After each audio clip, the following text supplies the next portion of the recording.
Royal રાજા કરીને દિનેશ સોલંકી ગઈકાલે કંટિયા ગામે તેમના ઉપર હુમલો થયો છે, શું સ્ટેટસ?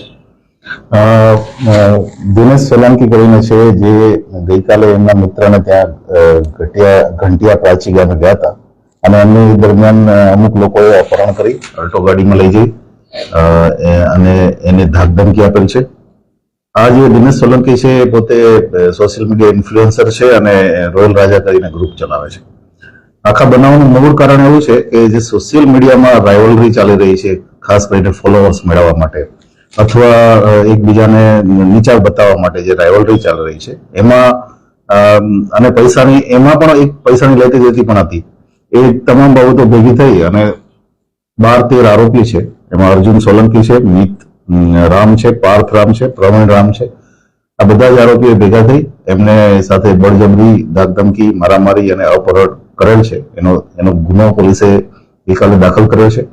અત્યારે 5 ટીમો એના કોમ્બિંગમાં લાગેલી છે અને 2 આરોપીઓ અને 2 ગાડીઓ જે ગુનામાં વપરાયેલી છે એ તમામની ધરપકડ આરોપીઓની કરી છે. આમાં ખાસ તો અમે અપહરણ સાથે ધાકધમકી આપેલી છે અને અમુક કાર્યવાહી કરવા માટે બળજબરી કરેલ છે. એટલે BNS ની નવી કલમ 140 આમાં ઉમેરી છે, જેમાં આજીવન કેદની સજા છે. એટલે આ બાબતે હજી આગળની કાર્યવાહી ચાલે છે.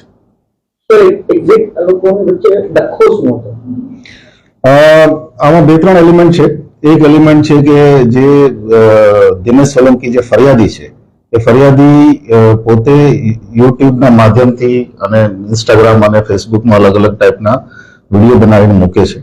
સાથે સાથે એની રાઇવલરીમાં કીર્તિ પટેલ કરીને છે, બીજા ઇન્ફ્લુએન્સર છે, એક ખજૂરભાઈ કરીને ઇન્ફ્લુએન્સર છે. આ ત્રણેયની ઇન્ટરનલ રાઇવલરી ફોલોઅર્સ મેળવવા માટેની અને એના પોતાના ફોલોઅર્સને અમુક કામગીરી સોંપવાની, સામેના વ્યક્તિને નીચો બતાવવાની, આવી પ્રકારની રાઇવલરીને કારણે પણ આ બનાવ બન્યો છે. This is one reason. Second reason, આમાં જે મિત રામ કરીને જે આરોપી છે એ મિત રામ આરોપી સાથે આ દિનેશ સોલંકીને પૈસાની લેતી દેતીના પ્રશ્નો હતા અને એને કારણે થઈને થોડા સમય પહેલા એ બેને ઝપાઝપી થયેલી. એ બાબતનો ગુનો પણ દલાલા પોલીસ સ્ટેશનમાં દાખલ થયો છે અને એ બાબતે આખો બનાવ બનેલો છે અને જેમાં અમે કડકાઈથી કાર્યવાહી કરવાનું અત્યારે ચાલુ છે. કુલ 13 આરોપી છે, જેમાં 2 મહિલા છે. 13માંથી 2 આરોપી અમે તાત્કાલિક પકડી લીધા છે અને આગળની કાર્યવાહી ચાલે છે.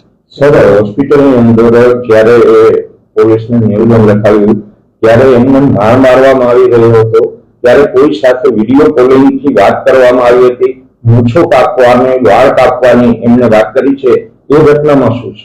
અમને પણ અમે અત્યારે એના ફરિયાદીનો મોબાઈલ પણ ટ્રેસિંગ કરી રહ્યા છીએ. આરોપીના જેટલા પણ ટેકનિકલ એવિડન્સ મળે છે એ ગોતી રહ્યા છીએ.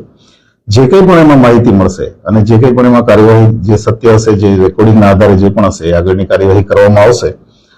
વિડીયો કોલિંગની બાબત છે ત્યાં સુધી જ્યાં સુધી અમે એનું ડોક્યુમેન્ટરી એવિડન્સ, કારણ કે વિડીયો કોલિંગ એટલે ડોક્યુમેન્ટરી એવિડન્સ મળશે અમને, અને ડોક્યુમેન્ટરી એવિડન્સ લઈ અને આગળ જે કંઈ પણ એમાં આરોપી હશે, વિડીયો કોલિંગમાં સામેથી કોઈ ઇન્ફ્લુઅન્સ કર્યા હોય આરોપીઓને, તો એ બાબતની પણ કાર્યવાહી કરવામાં આવશે.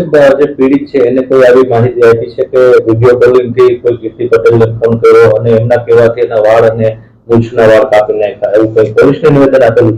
અત્યાર સુધી ફરિયાદમાં આ લોકો કીર્તિ પટેલના સાગરીત છે એટલી વિગત અમને મળી છે.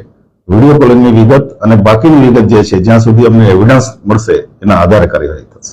ફરિયાદીએ સર આરોપીઓના જે નામ આપ્યા છે એમાં કીર્તિ પટેલનું નામ આપ્યું છે કે કેમ? આરોપીમાં નામ નથી, પણ કીર્તિ પટેલ સાથે એને યુટ્યુબમાં આવા પ્રશ્નો ચાલતા હતા અને એને કારણે થઈ અને આ લોકોએ મને આ રીતે હેરાન કર્યો છે એ પ્રકારનું સ્ટેટમેન્ટ પ્રાથમિક રીતે, કેમ કે અત્યારે જે ફરિયાદી છે એ હોસ્પિટલમાં છે અને એને ફ્રેક્ચર પણ છે, એટલે જ્યાં સુધી પ્રાથમિક નિવેદન અમને મળ્યું છે ને એના આધારે અમે એફઆઈઆર કરી છે. કીર્તિ પટેલની હાલ પ્રથમ એફઆઈઆરમાં કોઈ સંડોવણી કે કોઈ ગુનો એની પણ નથી?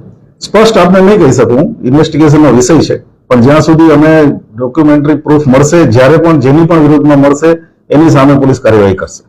ગઈકાલે સર એમએનએસ એમ કહેતો હતો કે આખા ઘટના પાછળ કીર્તિ પટેલને કારણે આવું બન્યું છે, તો એવું ફરિયાદમાં નથી લખાવ્યું? ફરિયાદમાં એમને સ્ટેટમેન્ટ આપ્યું છે કે આ બધા જે છે કીર્તિ પટેલના માણસો છે અને એને કારણે થઈને આ બન્યું છે, પણ એમાં એવિડન્સ મળશે એના આધારે અમે કાર્યવાહી કરશું.